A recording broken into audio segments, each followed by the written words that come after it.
Captain's Log Supplemental. Fascinating. Ice out. Live long and prosper. But it's a mystery. I don't like mysteries. Give me a bellyache and I got a beauty right now. 4 phases locked and ready to fire, sir. In the hands of an adolescent. I'm a doctor, not a mechanic.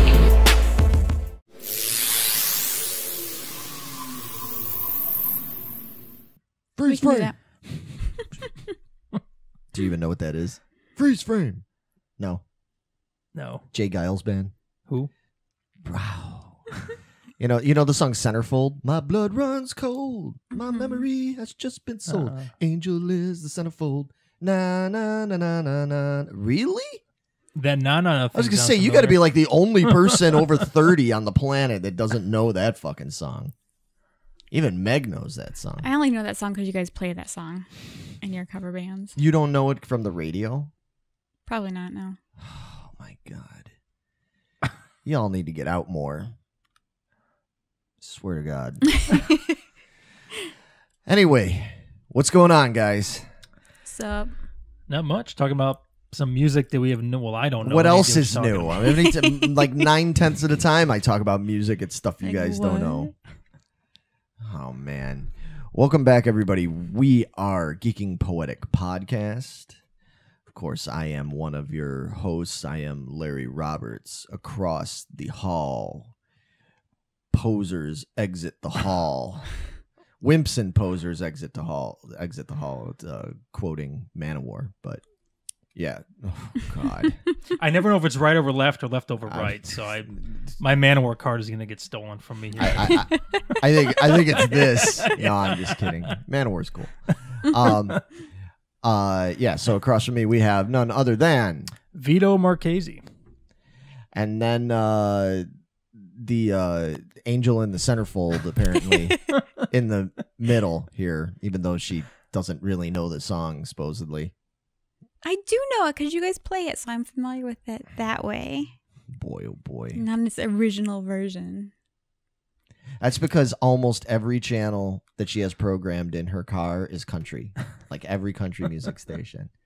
So if they did like a country music version of Centerfold, she'd be like... I'd know it then, yeah. It's like, oh, I know that one. So anyway, I'm Megan Guess. Megan. And this is Trekking Poetic. A Retrospective.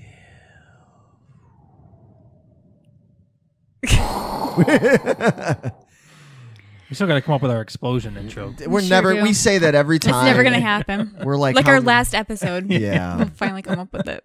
We're like, how many episodes in now? 10 or 11? 11. Something like that. 11. Jeez, yeah. man. 11 episodes in, and we're never going to make it. You know, when we need to make it for the very last, for like episode 79, we need to finally make it. And then be like, that's awesome. Now we're never going to use it again. Dude, we're only a 7th into this. It's going to be only going to get better. It's going to be a long time before you get to your next gen, guys. I don't know. We need to pick it up. Yep.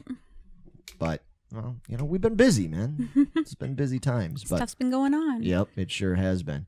But not warm weather, but don't even. I know. Let's not even talk about the weather.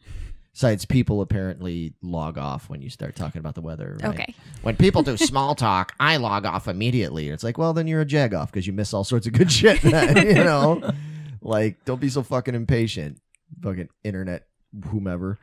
You know, Was that one of our things? No. It was some we were reading somewhere where somebody was saying like, I hate it when I log into a podcast and they just chit chat for the beginning. I'm like, sorry that we don't log in, and right away we're like, welcome to Geeking Poetic. We're talking about Star Trek. Captain Kirk doesn't wear a shirt, and there's a weird little alien guy with a bald head that doesn't have his own voice, and he almost kills him, but he doesn't.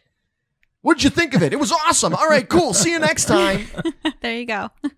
Make sure you like and subscribe. Don't forget, next week we're going to have a giveaway for an Xbox. You can go log into those channels all you want, man. We'll just be here with our 120 some odd subscribers and just be happy with what we have. Exactly. Yeah, exactly. We're just here for the fun of it anyway. But speaking of little bald weird aliens, this episode.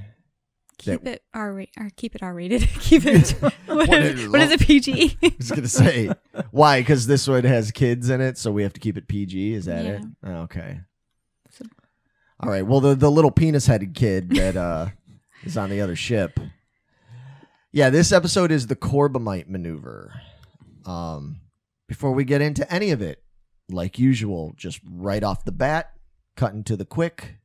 Vito, what did you think of it? Boring. You thought it was boring? Fuck yeah, I did, dude.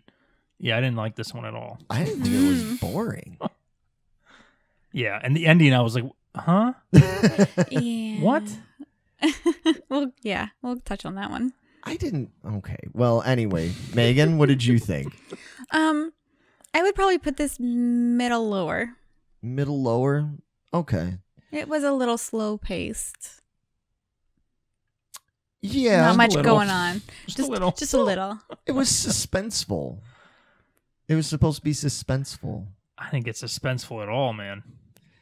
Well, we'll get into maybe some of the wherewithals and whys of this episode when we start talking a little bit more. Yeah, I don't know if I'd put it middle lower, but I think it's a solid middle for me so far.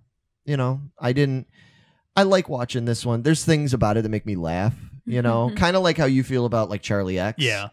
How you're like, it's a shitty episode, but it makes me laugh. It's like, that's kind of how I feel about this one, is there's a lot of like little things that just make me laugh. Like, speaking of, like, I mentioned earlier before we start recording Mystery Science Theater. Like this, if I was going to do a Mystery Science Theater type watch party kind of thing for a Star Trek episode, this would be one of them that I would choose, because there's just so many nuggets in here that I'm like, we'll get into it. But anyway, yeah, I it's definitely not one of their best, but I think that there's reasons for that, though.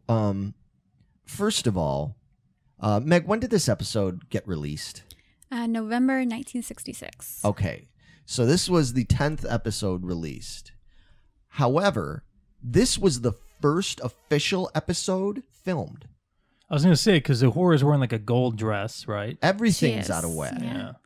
Yeah, the bars and stuff where they tell the ranks that's out of whack. Some of them are wearing, got the new uniforms with the black collars and stuff, but other ones don't have it. Yeah. Because they're wearing the leftovers. And I think Sulu's was like retrofitted to him from the pilots and everything. So it wasn't done correctly or properly. I see. And it looks kind of wonky on them and stuff. So, all right. Yeah, you could tell this is the first. Yeah. Or one of the first, at least. Yeah.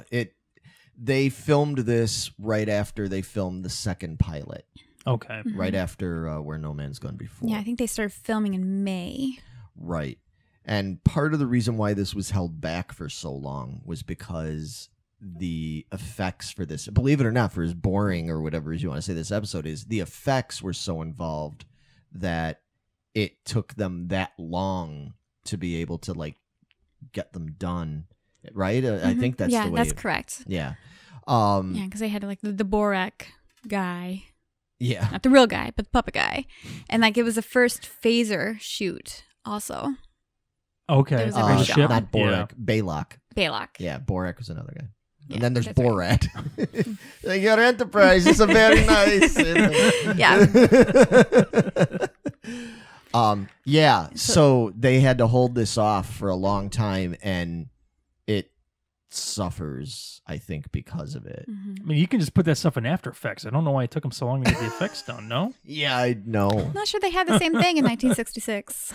We're a little spoiled. Could be wrong. I think we're a little spoiled, man, with the way it's so easy for us to do. It's so easy for us to do stuff, you know. It's already a preset. You can just put it in. I mean, it's so dumb.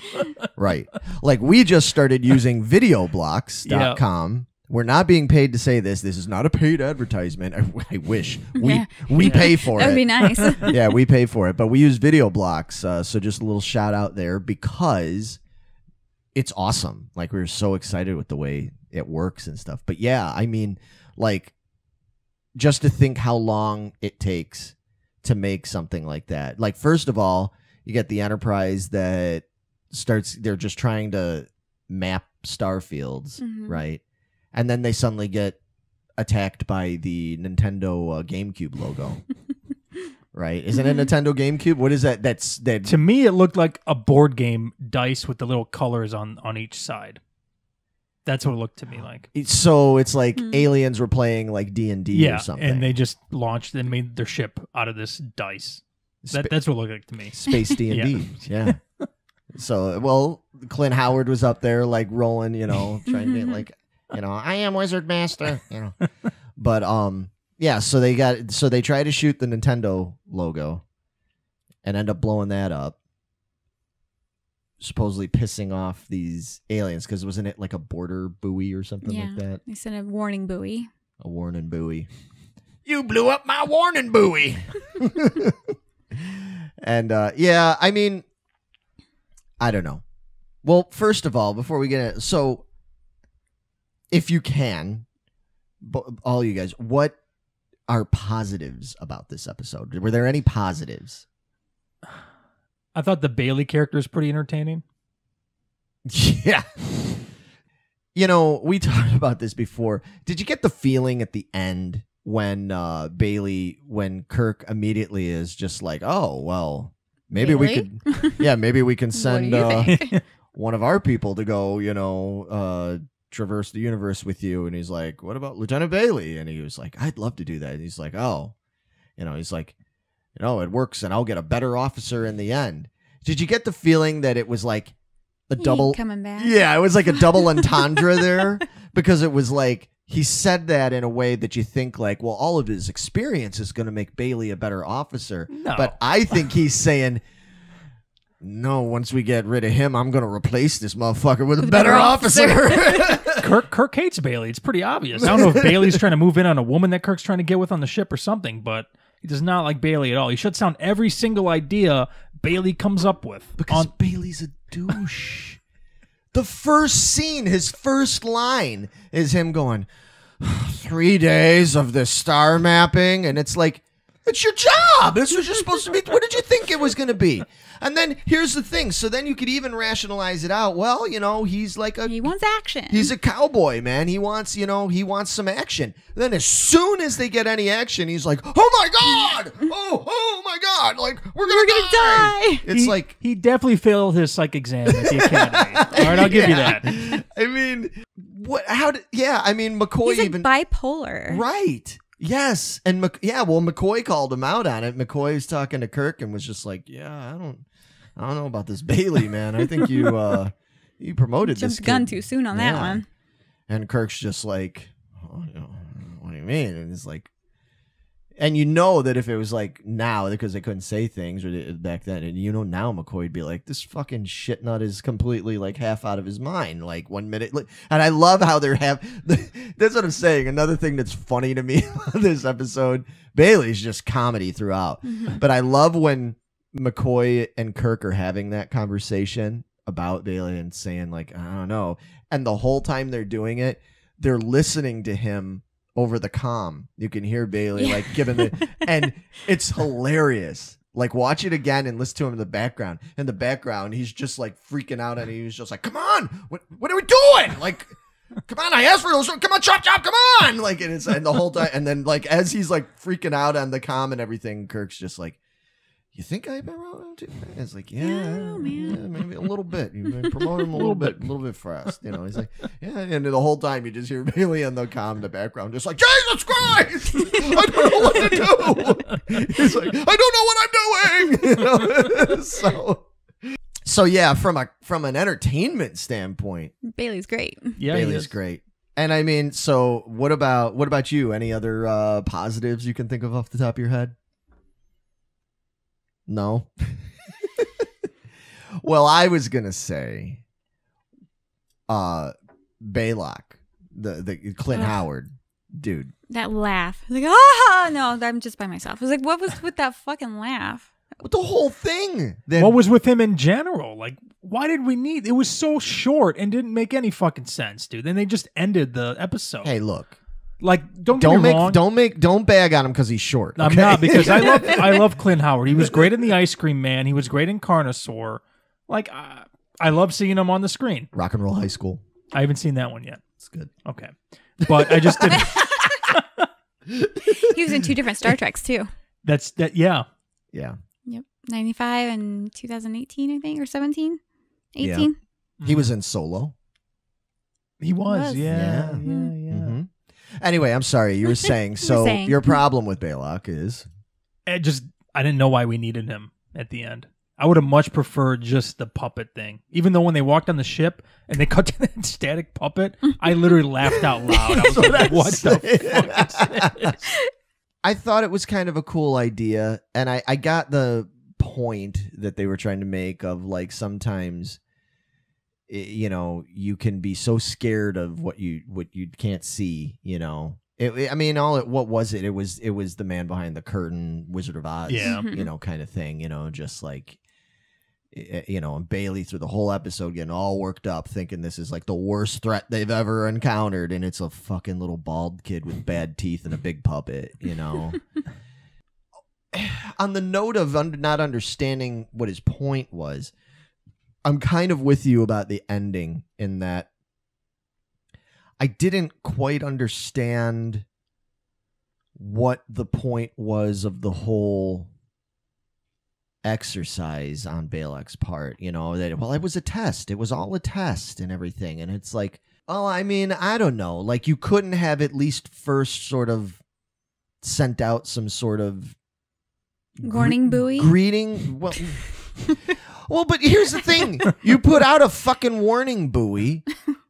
Maybe you should let people know it's a fucking warning buoy. Like, what if it was like a thing that wasn't just a spinning Nintendo cube, but like came out like and like sent a message that is like, hey, you're trespassing into this, you know, this is protected space, blah blah blah, this and that. If you do this, then you know it's an act of aggression, blah blah blah. You don't just send this fucking thing out that's emitting radiation and going to threaten, you know, and God knows it's going to threaten radiation, and is probably going to threaten just about any kind of ship that's going to come through there, right? So they blow it up. He doesn't know that. He's an alien. He's like a humanoidist type alien. I mean, like, he should have, you know what I'm saying? Like, there was just a lack of logic there that I'm like, okay. And then even like all the shit he put them through, like that ship could have like, the Enterprise could have like blown up when they were trying to break away and everything, and those engines were overheating. And then what? And then he'd just be like, oh, damn, I didn't really want him to die. The ship is out of his territory. What does he care then? Well, then but that's what I'm saying. He's a little insensitive asshole.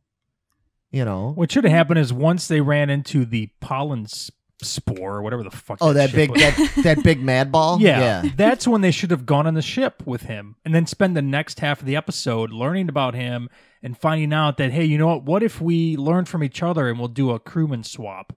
That would have made more sense than just throw it in the last 3 minutes of the episode. Well, I agree. The problem is, and I can tell you right now why that didn't happen that way, is because it would have cost more and taken more time, because it would have required more special effects, more sets to be built. You know, that's why I'm saying I think that this episode suffers from the fact of being when it was made. And I think the problem is that after you've seen some of these other episodes already, like good ones, you know, Naked Time and I mean, even to a certain degree, episodes like Miri and stuff, where they like obviously had better effects and they went to other locations and stuff. This was just so primitive that it really suffers from it. And that's what I'm saying. Now, see, when I started watching these, I know I've brought this up before, but I'll say it again. When I started watching these again when I was a teen, when these came out on video, they released them in the order that they were filmed. So I would sit down and watch them, and I would watch, the first one I would watch was Where No Man's Gone Before, and then I would watch the Corbomite Maneuver, and then I would watch the Man Trap or whatever it was, and then I would, and when you watch them in that order, I just had this conversation the other day talking with somebody about how the order in which you watch or listen to something can greatly impact your impression of it. That's why, even though now it's kind of a lost art because of things like Netflix, where you could just jump around and watch whatever you want, or things like iTunes, where you can listen to podcast episodes or album tracks in whatever order you want to. It's gotten a little bit lost, but there is a rhyme and reason to things coming out in order. I honest to God feel like if you would start watching these Trek episodes in the order that they were made, I'm not necessarily saying, oh, you'd like it better or you would think it's less boring, but I think it would be less jarring. Yeah. Does that make sense? To go from that, to go from good episodes like Dagger of the Mind and Naked Time and stuff, and then to take this huge step backwards with Corbomite Maneuver. Maybe that's part of why I'm a little more forgiving of it than you guys, because I still think of it in my head as like, oh, it's an earlier episode. Does that make sense? Yeah, for sure. Yeah. So anyway, sorry, I'll rambling on about that. But any other interesting notes to point out, Megan, about this? It's been and parodied many times. The Simpsons have parodied. Did a parody on it, or Mr. Burns. I remember Baylock. Yeah, they had Mr. Burns as Baylock. That's awesome. Futurama did the same thing with Kif as Baylock. Yeah, that makes sense. Obviously, Clint came back and reprised his role as Baylock for at the Shatner roast. Yeah, they did the celebrity roast of William Shatner, and Clint Howard was on there doing the Baylock thing. And it's funny you mentioned that you rank it so high because the critics and everything rank it high as well. Yeah, that's what I'm saying. This is a popular highly ranked episode. Episode, yeah. Oh yeah. Yeah, I was surprised when I read that too. I was like, really? Did they really think this is that high up there? But apparently so. The only reason I would rate it high is if you give that guy who's wearing that Titanic life preserver a really big credit. When the ship's rocking and they just cut to the dude and he's the only guy wearing this. You're like, what the fuck are you wearing, man? What? See, all right. Well, here's another thing I like about the episode, since we're talking about why people rank it high. One of the things I like and what's kind of cool is this is one of the first episodes where they feature Kirk's cunningness in terms of being able to bullshit his opponent and use it. I mean, and that became such a Kirk thing, to be able to bluff his way out of things. Yes, exactly. He did that with Khan. He's done that. He did it later with Corbomite. With the Romulans. The Romulans. Yes, exactly. In a later episode, he brings up Corbomite again. Corbomite doesn't even fucking exist. He made this shit up, man. And that's what I'm saying. And so, that's cool. I like that whole idea of him. Being able, it's just one of those things that's like, well, what makes Kirk stand out, you know what I mean, from other captains and stuff is he's a sly dude, man. He's a good, like he says in it, it's not, he's a good poker player, man. It's like, we're not playing chess, we're playing poker. Right. He puts on his poker face, poker face. Sorry. I like how McCoy stands up for himself, does court-martial worthy things just to get the captain to do his physical finally. He's like, I'm just going to mute this red alert going on here. He doesn't need to know about that right now. Right, yeah. Really? And then he talks back to him when the captain yells at him. Like, what the hell? Why didn't you tell me? He's like, how else was I going to get it done? Yeah. Every light that went off in the sick bay, I'd never get anything done. Yeah, so we had more of Kirk with the weird boxes in the wall. Yeah, doing those leg presses or whatever. With no shirt on. Man, oh man, yeah. Was he a sex stud back in the 60s? Oh yeah.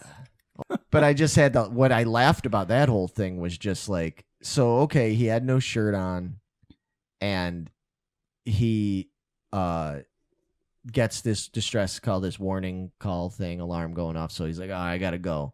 So he doesn't towel off and put his uniform shirt back on. I'm gonna go traipse through all the hallways. He drapes the uniform shirt over his shoulders, and then they do a long shot. I mean, they follow him all the way, like walking out of the doctor's office, walking down the hallway, turns the corner, blah, blah, blah, like following the whole way. So all sorts of people running back and forth. He's sweaty.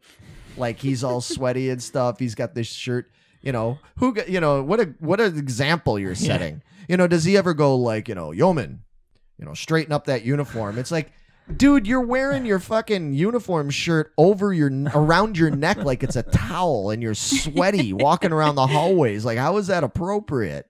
It just reminds me of like some Next Gen episodes where they're on the holodeck and they're still in uniform, but they have to rush the bridge to do something. Mm-hmm. There's a scene in, I think, Generations, the movie, where Data's in like this French and he walks under the bridge with this huge sword, and he literally gives it to a crewman and goes to a station. The crewman looks at it, and then he walks out. And like, right. What am I supposed to do with this? Yeah, I don't know. I mean, I get it. It's, it's far from a perfect episode. That's why I would say it's like a middling episode. But I liked it more than you guys did, obviously.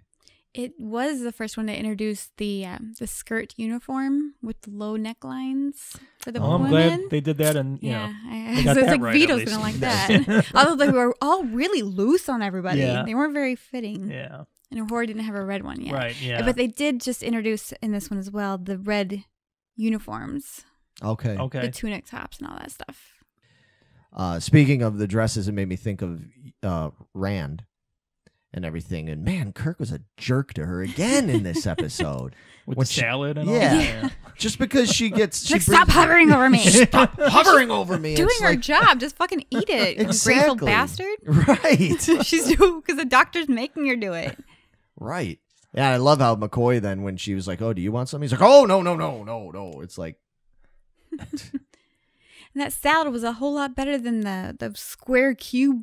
Colorful shit they usually have. That Play-Doh that they normally the Play-Doh they have to eat. Yeah, but you don't know what that Play-Doh tastes like, though. I don't know, man. It doesn't look very good. No, it doesn't look appetizing, but it might taste like the bomb, Yeah, anything else to note about this? This is also the first one where Kirk does his monologue in the beginning. The final frontier. Oh, okay. And it was the first one, Spock and McCoy, whenever it shows the alien on the screen, they're supposed to be scripted to be like fearful of it, have a fearful reaction to it. But they pulled Spock aside. He's like, okay, you're not going to do that. Instead, you're just going to say fascinating. And that started like that side of his character. Okay. Right. So that was his first time doing fascinating. Nice. Yeah. Well, that's, like when they zoom up on that giant mad ball and everything. How did they get the mad ball to turn into the guy's face? Like, I didn't get that. Like he tweaked the transmission? Yeah, I think that's what it but it didn't make any sense. There was a lot of things. Well, there's a lot of things that happen where even when we get into the next episode, as much as I love that one to death, I mean, there's things about the script that you're like, what? Okay. I think that given the limitations on time and resources and stuff, we have to allow them a little bit of leeway here with things just not totally making sense. Yeah, because I think at one point Spock uses two different kinds of measurements. You're like, why would you switch? Just stick with the same one. You're not making any sense. It's like lighter than air now because you did that. Right. So, yeah, there's a lot of inconsistencies. All right, I didn't know that this was the first episode. I'll give it a little more leniency then. Yeah. All right. Plus, it introduced Tranya. Have some Tranya. Oh. That wine. Okay, so is that a thing in the series then? I think it gets mentioned another time later, but Tranya. Which is actually grapefruit juice. That's what it was. Mm-hmm. And Clint Howard hated it. He had to pretend, but you could tell he's like. Was he like 10 years old or something in this? Yeah, he was pretty young, man. Yeah, he was a funny little dude. And they wanted to shave his head in this, and his dad and him were like, "Nope, you're not shaving his head." So they just used a ball cap. Oh, okay. I see. I thought they shaved his head. I couldn't tell. Nope, it's a bald cap. I thought it was just like with prosthetic. Daddy vetoed that one. Yeah, and then what's funny about that is it's like I don't want you to have no bald head like that. Then fast forward 10 years, and it's like Clint Howard prematurely bald.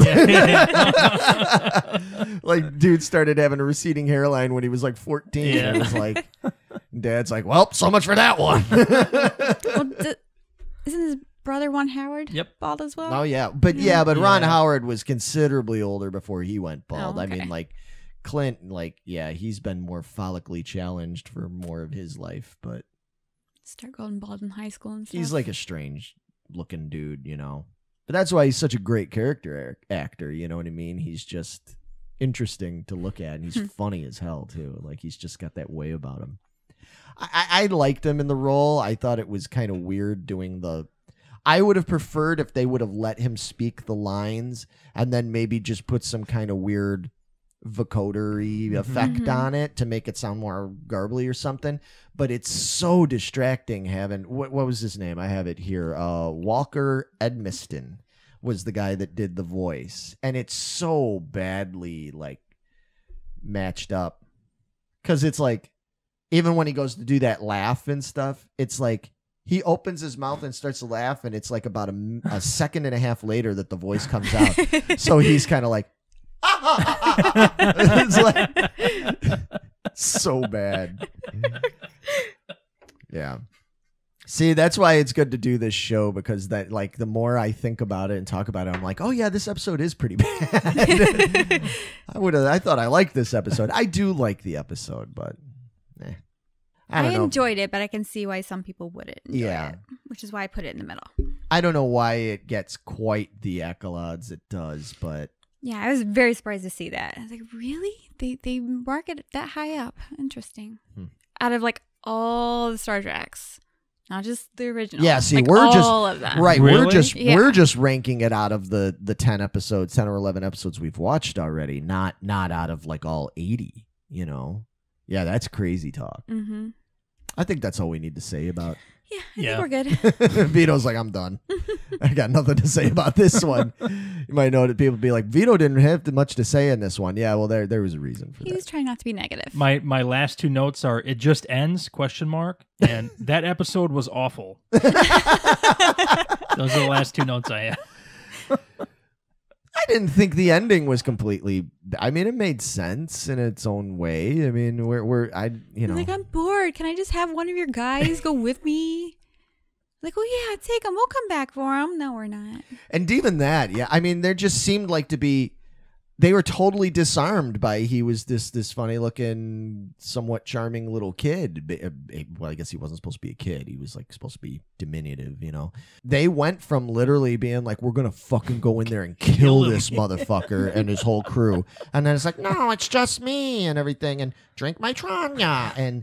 And so they start drinking his Tranya and being like, yeah, one of you guys should stick around and play with me. And it's like, go on, Bailey, do it. And it's just like, wow, that turned around really fast. Like, we need to look a little bit more into where you come from and what your intentions are. It's like, for all they know, they could have left and been like, see you, Bailey, like, keep in touch. It's like, okay, thanks, Captain, blah, blah, blah. And then, like, all of a sudden, like, Bailey turns around and looks at Balak, and Balak's like, yeah.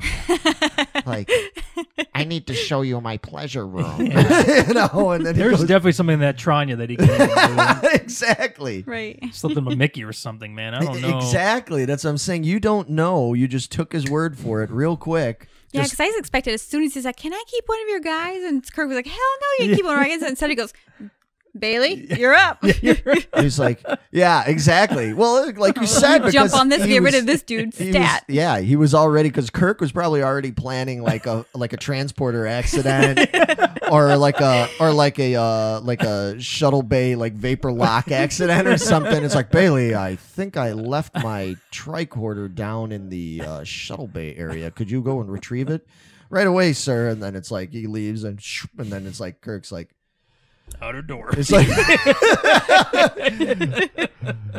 Scotty, please open the shuttle bay outer doors. Shot out there, like all Dark Star style. Yeah. Like, woohoo! Just shoot out the back. But yeah, he was only too quick to just foist off Bailey on Balak. So. Imagine that show. They could have had like an offshoot. It's like Bailey and Balak. Yeah. Balak. Bailey and Balak tearing up the universe. Bailey and Balak. We can't decide which one is worse. You know, it's like Oh, God. All right. On that note, I think we've said enough. We will be back soon. The next episode, of course, we're going to do, it's technically 2 episodes, but we're going to do it all in one because it's a 2-parter. There's no need for us to make an hour out of it. We talked about part of it anyway. Right, because we talked about the cage, and that will be included in the next episode, which is the menagerie. So I'm excited to talk about that one because I love it. So we'll be back next week with that. In the meantime, we will say, can you do it, Megan? She's got to do her Vulcan greeting. For people that listen to us, they're probably like, we don't know what they talk about at the end. At the end of every episode, we try to get Megan to do her Spock, live long and prosper. There you go. Got it. All right. Cool. All right. High five. Live long and prosper, my man. All right. We're spilling beer. As I just spilled beer all over. All right. See you later, everybody. See ya. Bye.